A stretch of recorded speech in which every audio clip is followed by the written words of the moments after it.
Welcome you all back to the church this morning. I'm about to introduce my lovely colleague who will introduce our star speaker. But first, I just have a couple who has really fabulous glasses on today, by the way. Thank you. Really good. They're new. They look new. I just wanted to make two announcements. Number one, this morning, Insight Sunday now has a coffee sponsor, which is Sylvester's, who you know, right on Main Street. They have dreamy coffee, which is truly dreamy. I'm not just saying that because they're sponsoring this event. I really love it. And so please help yourself. That was item number one. Item number two is that I hope many of you are joining us on May 12th for a celebration of the arts of the historically Black-owned beachfront community in Sag Harbor, and the artists and the history of art and culture just less than a mile away. That is an amazing day. It's Friday, May 12th. It begins at 4 with a panel discussion of some of the artists who will be featured in a major exhibition, community exhibition on August 26th. Olivia? Yeah. Thank you. And the whole day was sort of conceived in collaboration and dialogue between myself, E.T. Williams, and Olivia White, to whom we're all very grateful. So there will be a panel discussion. There will be a tour of Return to a Place by the Sea by its co-curators, Sarah Cochran and April Gornick. And then there will be a cocktail hour hosted by E.T. and the creative collectives of color, am I saying like? Celebrating Creatives of Color Committee, which is led by many of the artists and the community leadership of Eastville and Sands communities. So if I know that some of you had said to me, I tried to sign up for that, and the wait list, the registration is closed, which is true. We very quickly sold out all of our 175 spots for that afternoon. However, it is, thanks to the collective efforts of everybody involved, including the church, it is a free event, and for that reason, you often get a lot of RSVPs who suddenly have last-minute change of plans. So I would encourage any of you who are interested in attending that day to either sign up on the wait list with Kristen as you leave, or to just show up. We feel like we will probably be able to accommodate everybody, and that is definitely our goal that day. So please join us. We'd love to have you here. And without further ado, I introduce the church's chief curator, Sarah Cochran. Thank you, Sherry, and thank you to everyone who is here. And a big thank you to Michael. And, you know, we often say our speaker needs no introduction, but obviously Michael doesn't. Although Queens-born, Brooklyn-based in his 20s, he's been here in Sag Harbor since 1988, and that was integral to him becoming an artist. So someone who has deep and profound roots in the neighborhood. Your father's family was summering here since the 1920s, your mother since the 1930s. So really somebody who knows and charts the life of the region in all of its glory and perhaps some of its darker points in your work. Someone who has also been instrumental in the Eastville Historical Society and the preservation of the cemetery of the St. David's AME Zionist Church. So for doing all of that, I would just like to say thank you, and for being here and allowing us to display 5 of your works over there for a month, which has been an enormous joy. I would like to say thank you for that too. And to start off the talk, we're going to start with something which is actually not directly about your work, but it is a very interesting project that you have curated called I will look at the title. Creative Haven, Black Artists of Sag Harbor, which, if you haven't seen it, is on until August the 27th at the Long Island Museum of Art, which is in the village of Stony Brook. And if Michael's great work is not enough for you, there is an amazing chocolate shop very close by. So if art isn't enough, there is chocolate. It's an amazing exhibition. It's impactful. It talks about, again, one of these histories of Sag Harbor that is coming to the forefront now, but should have been recognized a long, long time ago. 3 of the artists in our exhibition are also in that exhibition, notably Lynette Carter, Al Loving, and Frank Wimberley. Right. But there are many, many, many more artists. I have the list here. I'm not going to read it out entirely, but Donna Marie Barnes is part of it, Harlan Crow. I mean, lots and lots of wonderful artists. So why don't we start there with your role as artist curator of that project, and that can lead us into your relationship to Sag Harbor. Sure. Can everyone hear me well enough? Okay, great. Well, first I would like to thank you, Sarah, and what I call Cochrane's Conversation Corner this morning. And to everyone here that braved the weather, this changeable, I don't know where we're living currently. I mean, this weather's just been so April-like, I guess. But yeah, going back to the Creative Haven exhibit at Long Island Museum, I was initially approached by Joshua Ruff, who is now the co-executive director of Long Island Museum in Stony Brook, and it was via email, and I had never heard of this museum. And first I was a little leery. You know, you think about scams and that type of thing, and I said, well, who is this individual? Why are they contacting me? Is this valid or not? So I did a little research, a little minor research, and found that it really was a real opportunity. And it actually, I was first contacted about maybe a year ago in February, so that whole exhibition curating process took a year to come to fruition, which I think is probably the longest time period I've ever been involved in a curating process with anyone. But the time just seemed to fly and go by. And the major obstacle that we faced was trying to narrow down the number of artists who would be in the show. Now, Joshua Ruff already had a sort of pre-existing list of individuals he wanted to include. Claude Lawrence, Al Loving, Reynold Ruffins and his wife Joan. So I came up with a number of other artists as well. Donna Marie Barnes I included. But there were so many other people that could have and should have been in this show. It easily could have doubled from 12 to 24 people. And so at one point I asked Joshua, well, is there an opportunity to have a round 2 or something of that nature? But he said no, it most likely was not in the budget, was not in the planning process for any time in the near future. But I'm hopefully going to sway him around to my line of thinking. But the 12 artists that are included range a time span from about the 1940s to the current era. Someone such as Frank Wimberley is still painting, of course. I'm still painting. Donna Marie is still photographing. Rosalind Letcher, while she's still alive, has been in, I believe, a rehab center for years. So she's not currently painting. She was last looking to do some animation with her works, but that never really took off the ground. Nancy Brandon, who's also up in her 90s. She's a contemporary of Reynold Ruffins. Of course, the great Lynette Carter. I may be repeating myself. Harlan Jackson. I'm trying to go around the room. Morgan Monceau. Thank you. A visual always helps. I actually think I've mentioned everyone in some way or another. So there are 12 people involved. Thank you, Sarah. Of course. And everyone's style is different.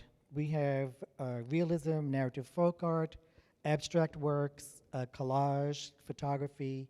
And the idea was that a lot of these artists, as we all know from this current exhibit here, knew each other, supported one another, worked together. And so we were also bringing that to another locale, which is, and I hate to say, but it's like the East End and that part of Long Island are almost like two separate entities. It's like people on this end often don't travel up island or to the west or something. And then people coming out this way, they're like dealing with traffic or something else. So actually my role, and I've actually been asked to be a member of the board at Long Island Museum, which I'm sort of cogitating whether yes or no, but my role would be to try to like bridge the two areas, not just here on the East End, but Stony Brook and further west as well.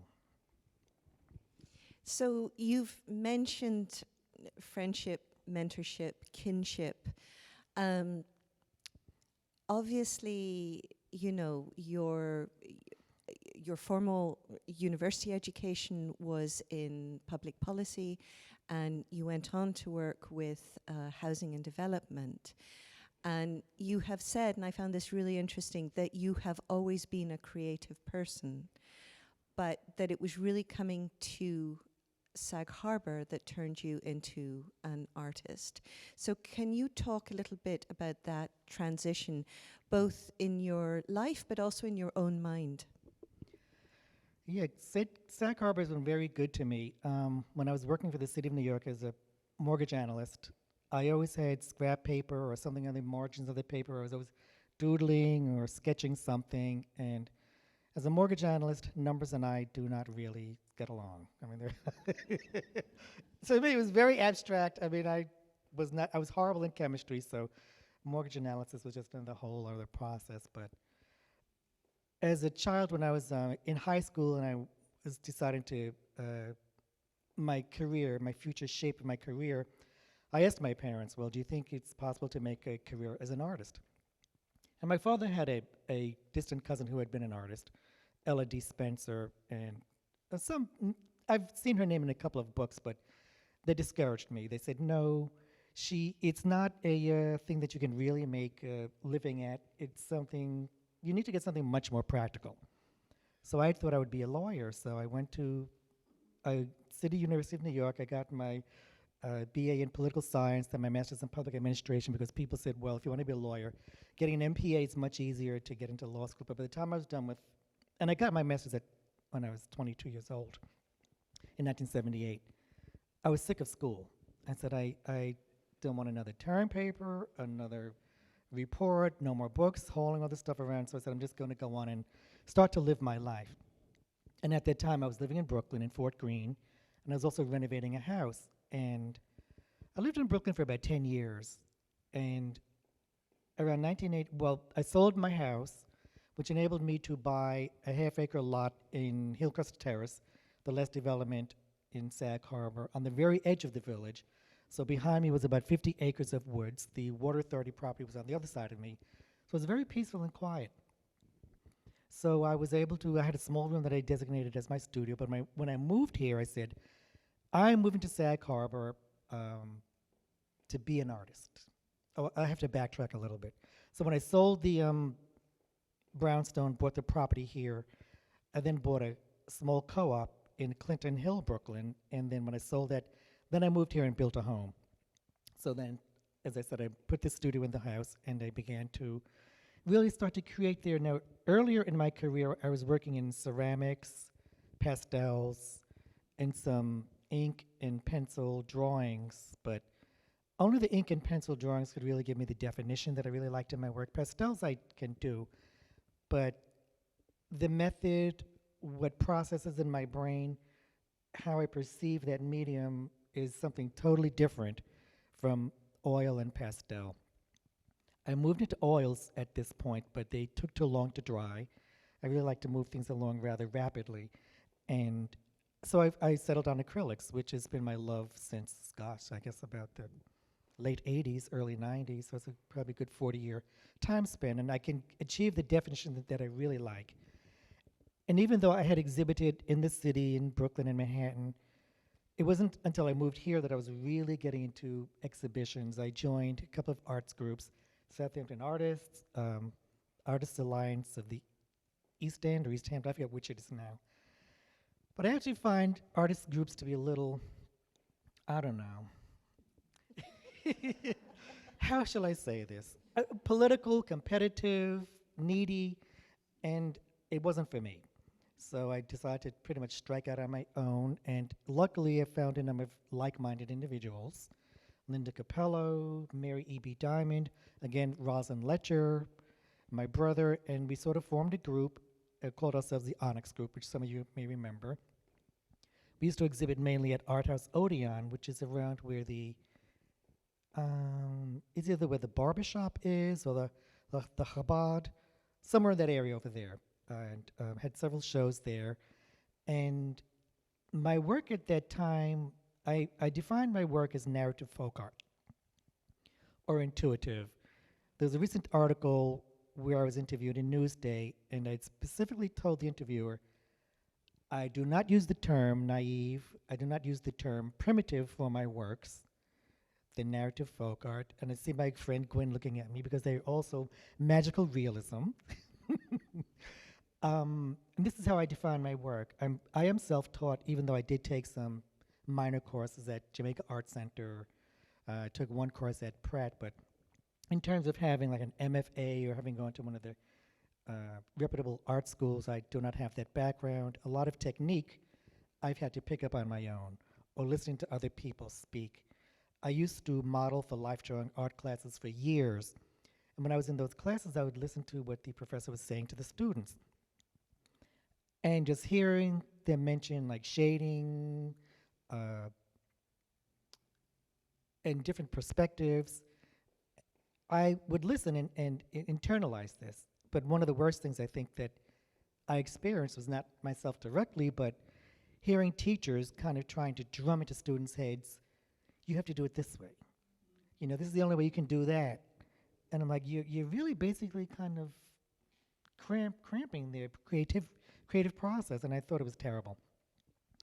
And I really wanted to speak up, but that was not my role there, and so, you know, you really shouldn't do that to the students. But again, I'm just here to earn money off of my body, so what can you say, you know? So you've touched on something that when you and I have taught, you've implied is important, is this idea of training, technique, and creativity. And you have said that, you know, obviously technique can be taught, but creativity is something innate. So can you talk a little bit about when you realized you were an artist and how you just had that certainty about what was creativity and what your creativity would be?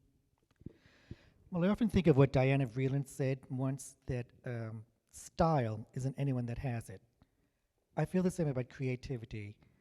You can teach technique, you cannot necessarily teach creativity.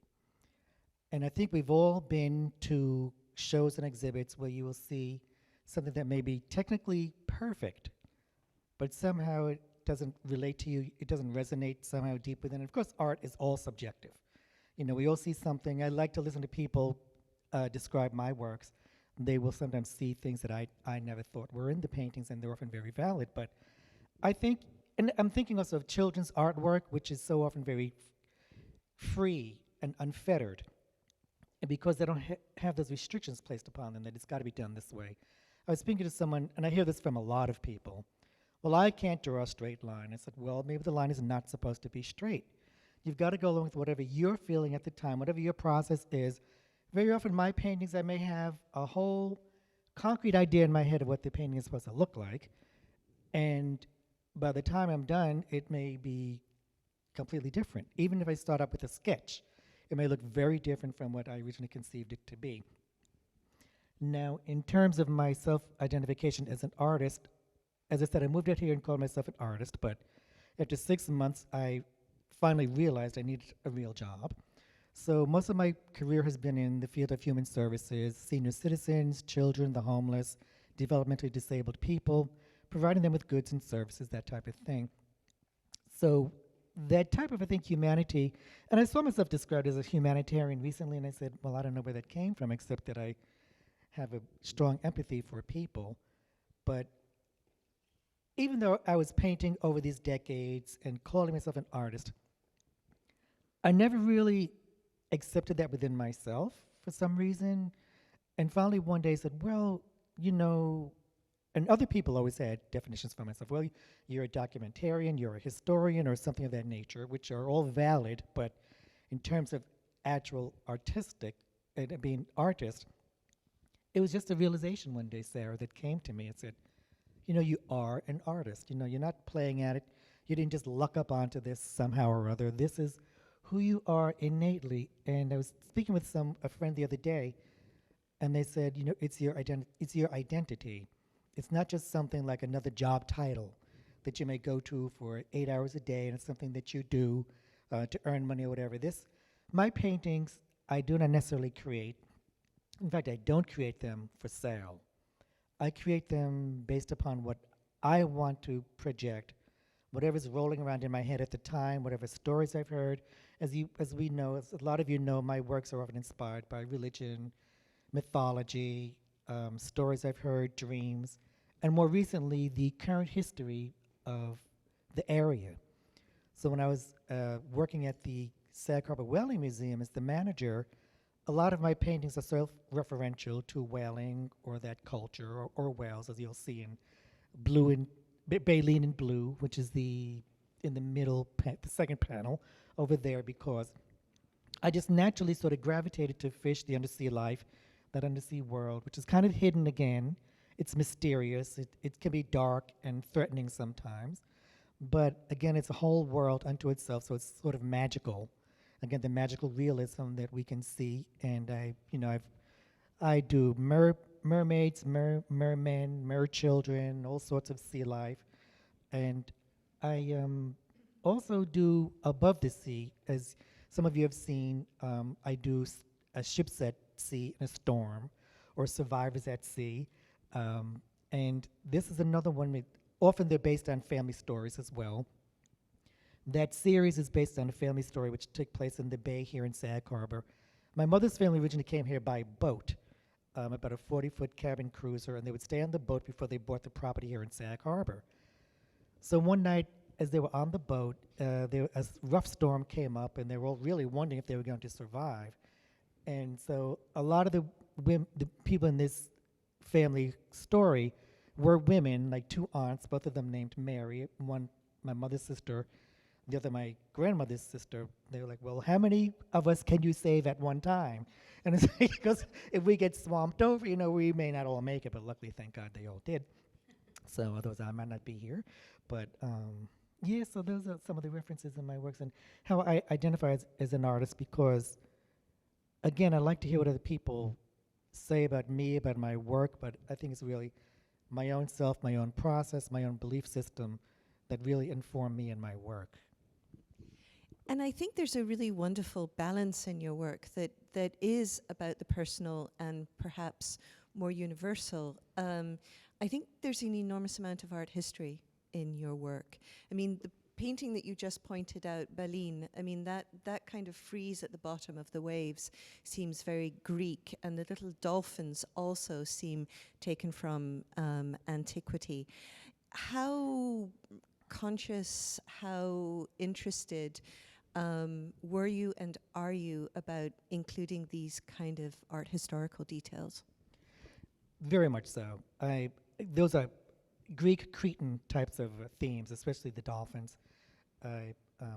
Again, it's the mythology that plays a part in a lot of my artwork, where a lot of it really started early on. And I just find those stories, whether they are drawn from actual parts of history, whether it's folklore, mythology, or whatever, I just find that whole otherworldly type of aspect to these subject matters that I find very inspirational, because again, I like to portray things that may not necessarily be common in our everyday lives, our everyday usage or definitions. So that's a theme that runs throughout my works constantly, that mythology, religion. So yeah, the cracked back surface is sort of like an old fresco that's aged through time and survived. Because I always wonder, well, how many of these paintings may be around 100 years from now, 500 years from now? One of the saddest things to me is to go to not an art sale, but a yard sale, and see a deceased artist's paintings on a table being given away for $1, $3. I mean, I've acquired some beautiful pieces that way, but it's like, what happens to artists when we pass along? And so my friend Donna Marie Barnes said, you have to make a plan. So that's sort of like in the back of my mind. Again, I haven't really sat down to do anything, but so things that withstand the test of time, I love antiques. I love old furniture, old objects of art that I love to have around my home because I just feel an affinity to them, the way I do with people and elderly people. I mean, one of my last jobs with the town of East Hampton was as a coordinator for a senior citizen program whose goal was to keep seniors in the home as long as possible. I had a staff of 6 people. They went out to check on the seniors, clean for them, cook for them, do laundry, shop for them. But the other main goal was to make sure if there were any changes in their functioning status that they would be reported back to me, and I would contact the social worker, who would then contact their family to make sure that everything was okay. And if things were happening to slip, then the family would make other arrangements. But again, so I relate to people, I relate to elderly. I always spoke to older people because I love their stories, I love their histories. And we are all living history, whether we know it or not. Some people just think, oh, I'm just living my life, I'm just doing this, that, or the other. But, you know, make sure you all write down your histories, your memoirs, or whatever, because when it's gone, and then trying to recreate a history is a monumental task in some cases if there's no written record. And I say a written record also because I know a lot of things are being digitized, but when was the last time you plugged in your 8-track player and, you know, played something? So, you know, or even your cassettes. So technology changes, you know, computer technology changes, and whatever you have stored on those square discs or whatever that my brother was he was involved in a gentleman's history of their social club, and they had these square discs or whatever, and the technicians laughed at him and said, what are these? You know, we won't be able to download anything from this. So again, I always say the paper record as well, and then again referencing the Whaling Museum in Sag Harbor with all of the logs and documents and everything there, and people not being able to read script or write script, how are you going to be able to interpret what's there if you want to source an initial document? So I don't know where I was in this conversation. I kind of just skipped around. I'll bring you back. But I would say one of the most interesting people at the Smithsonian Institute in DC is the guy who keeps all the old technology going. Ah. And he has individuals around the world who source 8 tracks, who source all sorts of different machinery, because essentially the Smithsonian can't afford to keep updating all of the digital files, so they have to keep some of that technology going. Well, that's so good to know. You're right about that. Yeah. So to jump back, I think one reason you are called a humanitarian is because of this empathy in your work.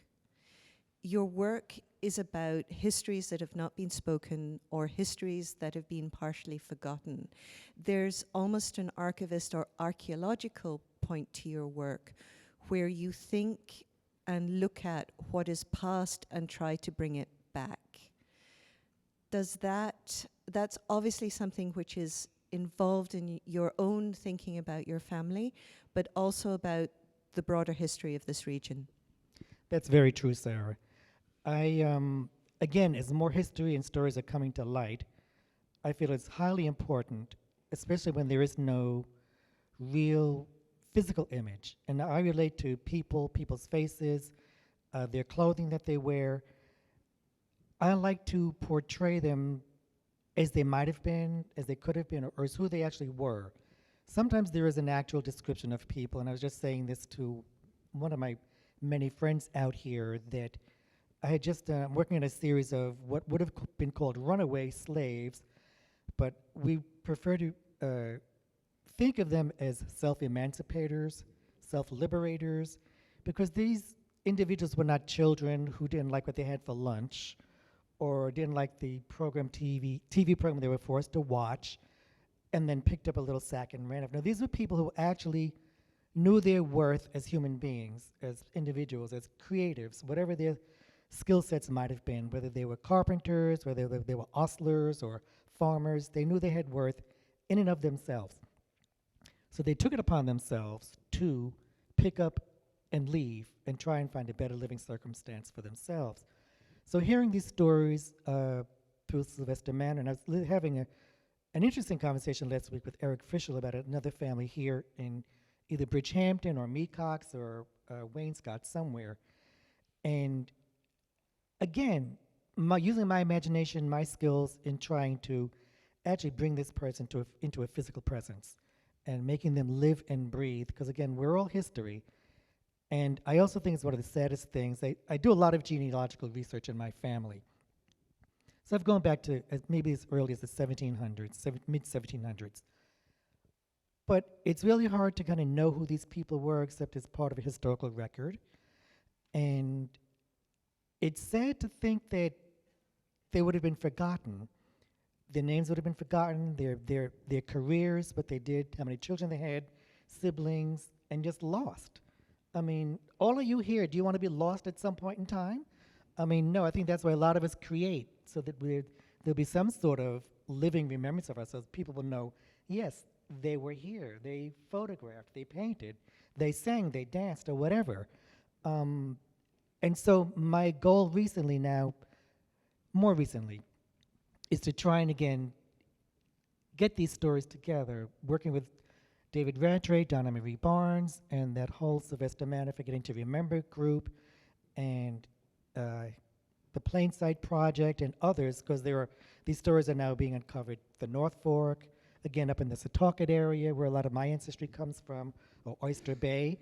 And I'm almost on a mission to do this, really. And I really just feel so I've almost been called by God or the forces of nature or whatever to really bring this to life, because it's not something I want to forget. I don't think we need to forget, because a lot of these hidden stories, and it seems as though the time is now, because these stories are being told now. They're being recorded, they're being uncovered, and it's important to do this work. And in that, it does seem that your work, or at least your approach to your work and to its subject matter, has become more activist. Activist, I guess. I never think of myself as an activist. I always sort of, kind of take a back seat to things. I'll march every now and then. It's something that really gets under my craw, or I feel that really needs to be supported. But yeah, I don't know if that's one of the words that, maybe other people might put that appellation on me, but I don't know. So what would you call yourself then? Because there is a shift in your work. I mean, your work has moved more specifically to these questions of individuals who were enslaved, Native Americans, histories that have been obfuscated because of where we are currently in the region. Well, maybe a historical documentarian. I don't know. It sounds kind of artsy babble to me, but try not to use terms that are too out there. But just something of that general nature, And again, just getting back to the narrative, folk art, intuitive type of definitions that I use for my works. That's how I would describe myself as well. I know people sometimes say all art is political. I don't always think that. It's personal. Some people, do make statements, and of course I do make statements with my work, most definitely, but I just don't know that I'm an activist, or maybe that's my form of activism. That's what I'll say. Yeah. So why don't you have that? if we turn again our focus to the paintings that are on the wall to the side, the two smaller ones which are nearest, to the right, one is called Fire on the Land and the other is called Out of the Mist. Yeah. And those are two really interesting pieces. Fire in the Sky. And that was painted around the time period when California was having all of those major fire storms. And I mean, thousands upon thousands of acres and people losing their homes, their businesses, their livelihoods. And that painting, I was inspired with the sky, actually from the cover of a book which I have.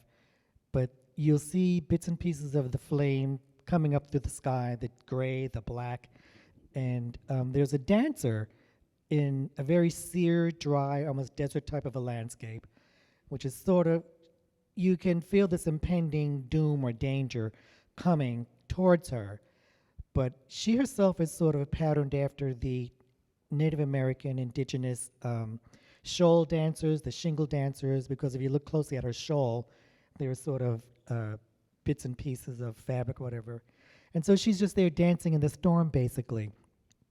The second painting, Out of the Mists, I thought of calling it initially Out of the Mists of Time, but I said, well, that's a little too specific. It's just Out of the Mists. I mean, I think Out of the Mists of Time is sort of understood in the painting, but it's also out of the midst of history, their own lives. They're in a foggy boat.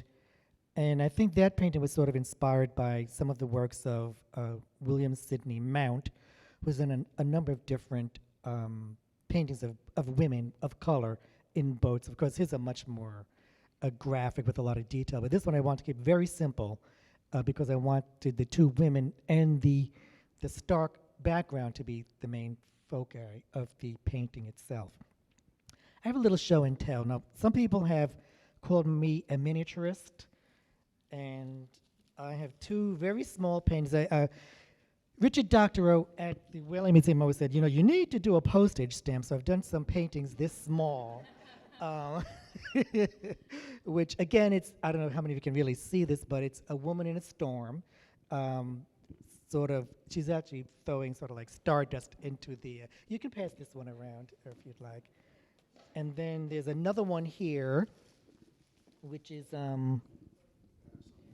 this one could be a little more detailed. I'm not really thrilled with the way it came out, but it's one of my fish paintings based on a poster that was done for the Eastville Historical Society called Hooked on Our Heritage. But I have a number of these different little small black canvases, and I really I like to work small. I work with very tiny brushes, the finest brushes I can find. I use a magnifying glass, or sometimes I have a visor with magnification up here.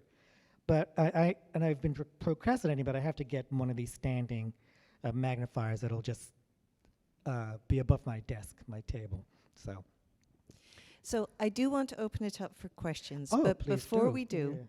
I want to ask you about the painting which is the furthest to the left, which is called Melting Pot Redux. That's it. And I think that is a very interesting story. Yeah, the melting pot redux is, I decided early on, back in the early 90s when I was first starting to exhibit out here, I had a whole series of paintings called Melting Pot.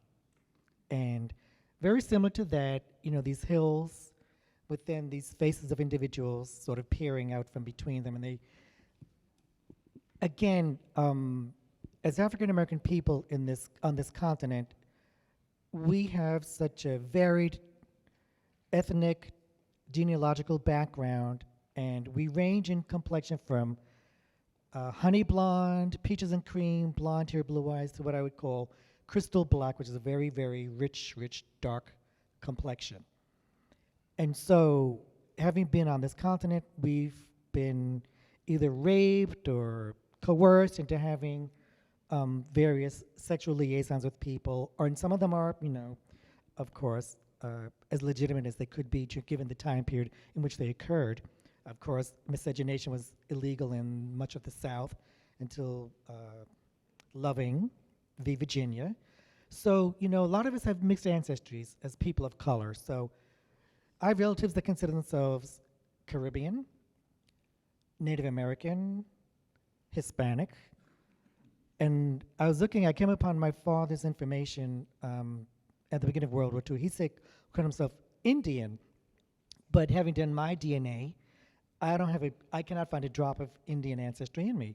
So again, I like to show the whole range of colors that black people come in, and also different clothing that they would wear depending on what their lifestyles were, what their careers were, and also different historical time periods as well. And then the hills themselves sort of represent the land, because again, a lot of black people in this country initially were in an agricultural setting. So whether the land was bought, whether they just worked the land for free as sharecroppers, or as having been enslaved or had their own lands, this again is what kind of holds us all here: property, land. And again, I also often think, I don't know, I have very odd ideas about property and land. It's like, okay, who owned your house 50 years ago, 100 years ago, 200 years ago? 1,000 years ago. I mean, do you really own something? You own the house, but again, and I've said this many times, you are the steward of your land and your property. You don't want that history, if it's knocked down, to be lost, forgotten, and trashed. I think that's all I have to say. So the redux, I think, is interesting. The fact that you revisited it, and I think the other thing that's very interesting in that painting is the fact that the noses are actually in relief. Yeah. And so if you haven't seen that, please wander over there and look at it, because it is charming to see. You have the hills, which are represented, but then you have the noses that come out, which are Yes. another relief in the land. Thank you, Sherry. Okay, great. Any thoughts Well- about the redux and the nose? Yeah, I do that a lot, mainly just with noses. I like to bring a little bit of a 3D relief to the painting because, well, initially it was very hard for me to do noses, getting the proper shading and the highlights on the nose. So I would actually take some acrylic gel and wait for it to dry and then, well, almost dry, and then shape it into a nose and then paint it properly. But now I sort of just want to revisit that again. But I do want to say one more thing about the third bay over, the edges of civilization, the tall mountain with all the different types of living styles in there. Again, it's from my imagination, but you'll see when you look closely at it, peoples of different cultures, different time periods.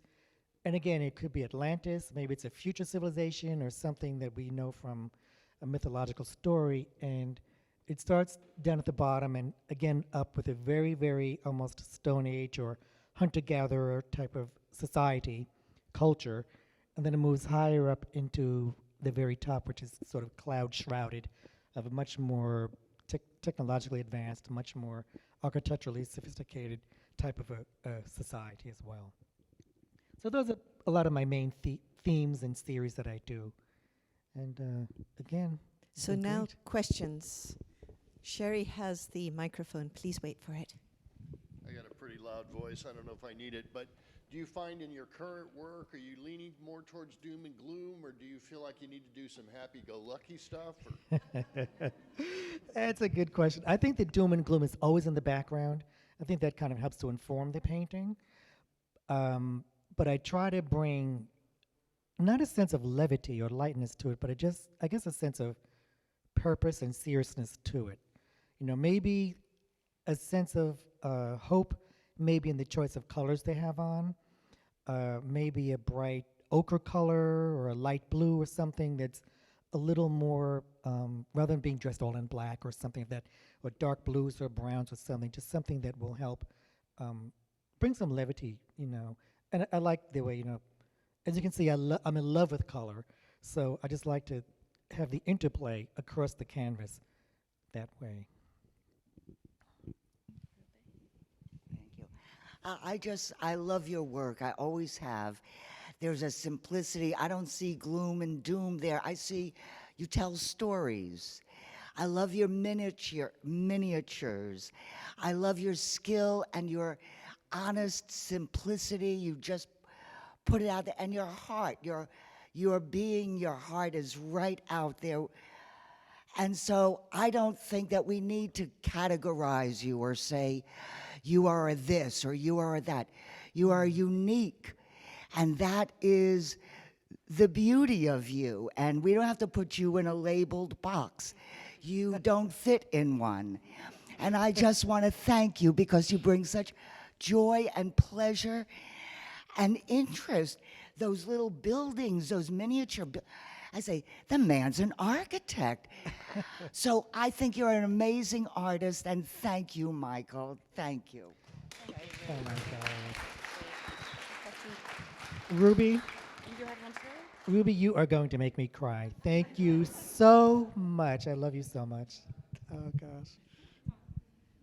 One of the questions I wanted to ask you, some of your paintings, the canvas goes all the way around and some of them are framed. And is there a particular reason that that distinguishes between those two?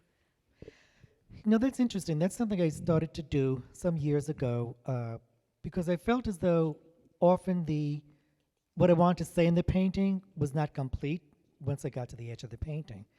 And say if I'm doing a strip of land or water, it just felt somehow truncated to have this suddenly stop. You know, I felt as though I had to continue this around the edge. And frankly, it also depends on the canvases I was using. Early on, a lot of the canvases were stapled around the edge, so trying to bring the image around the corner was not a good thing to do. I might have brought some of the main colors around, but not the imagery per se. So, and also some of it is based upon the depth of the canvas itself. Some of you may have seen my painting of David Hempstead Sr. at the cinema, and that canvas I initially bought was only about this thick. And I said, wait a minute, I really intend to bring this image around quite a bit, so I stopped whatever I was doing on that canvas and just went out and bought another about 2-inch thick canvas so I could continue that scene, that story around the edge.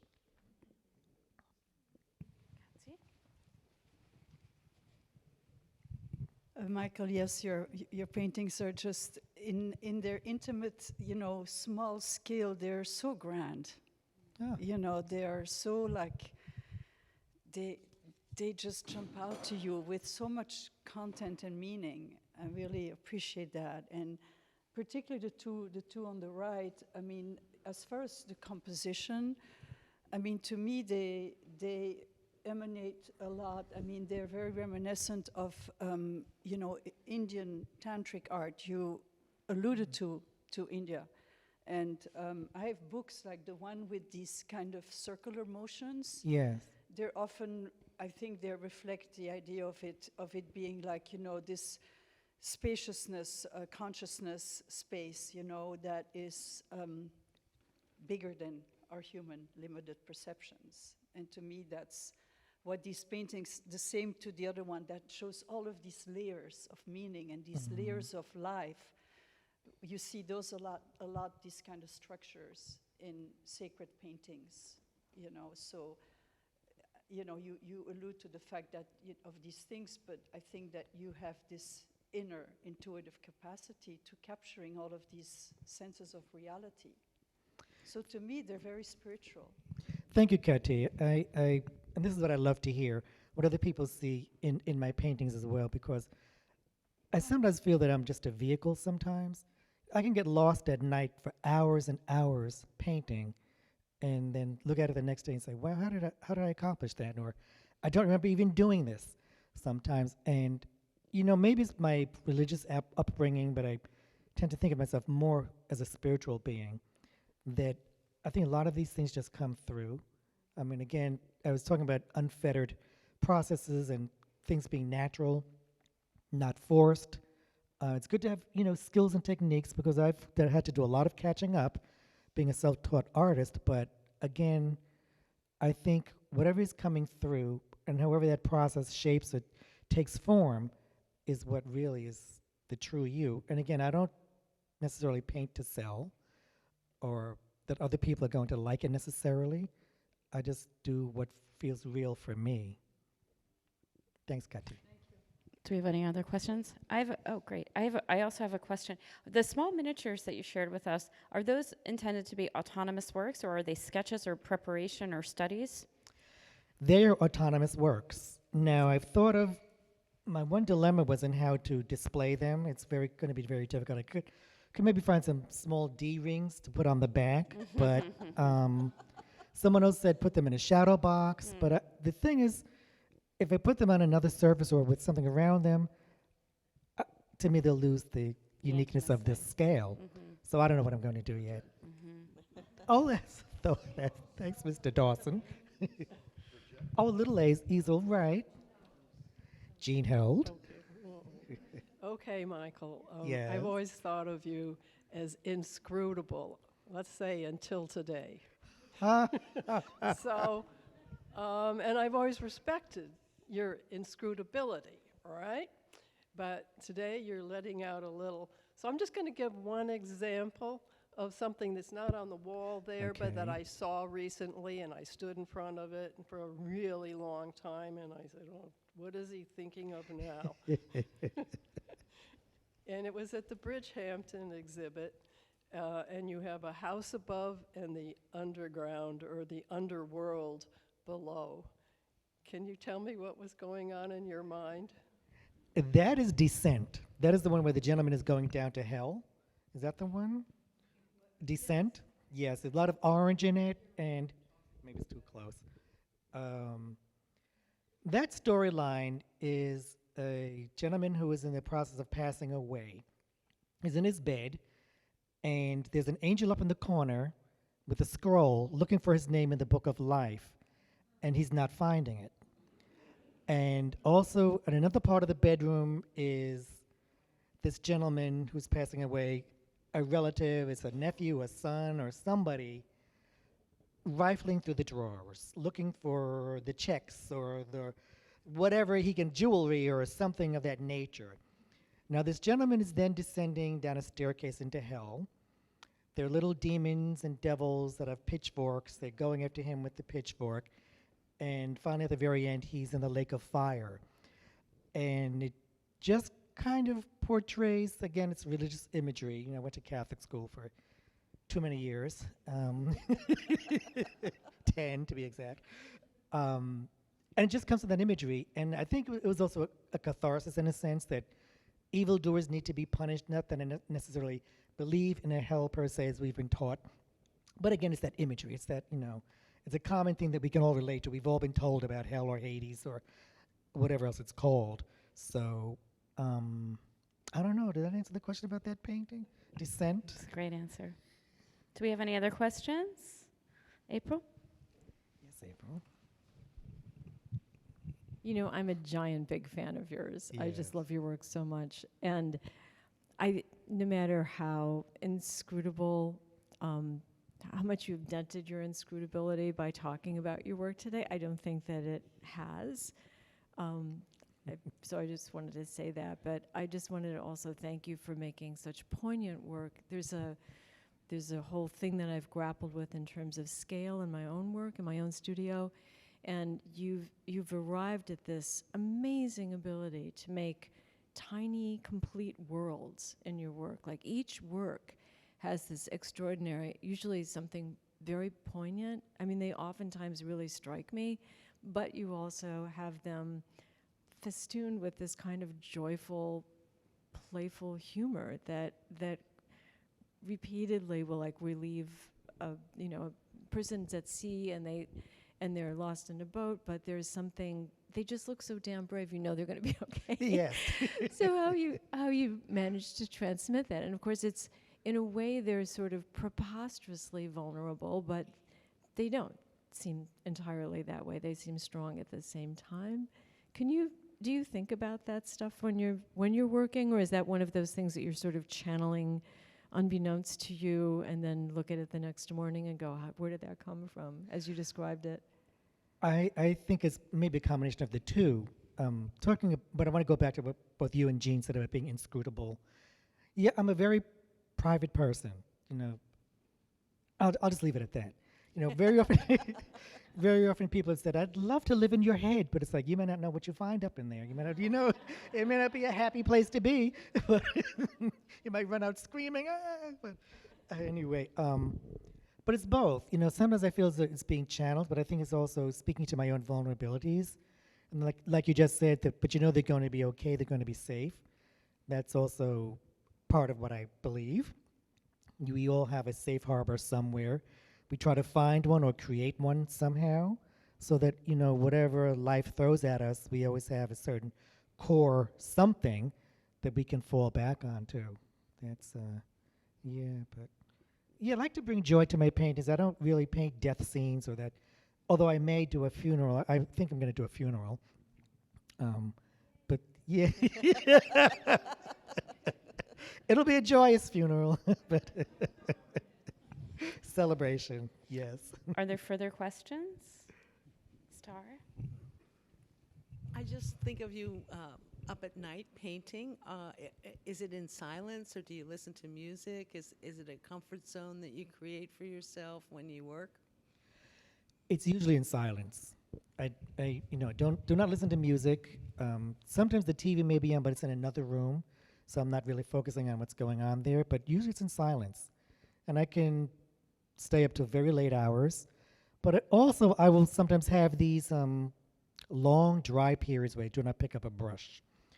And I'm either refocusing or somehow giving myself, my spirit a rest so that I can then move on to the next thing. And sometimes, frankly, I've gone through periods of being kind of bored with what I've been producing. And it's like, I need to change over to something else. I need to think of something new or something that's going to spark that juice again, get me fired up. Sherry, you have a question. Oh, okay.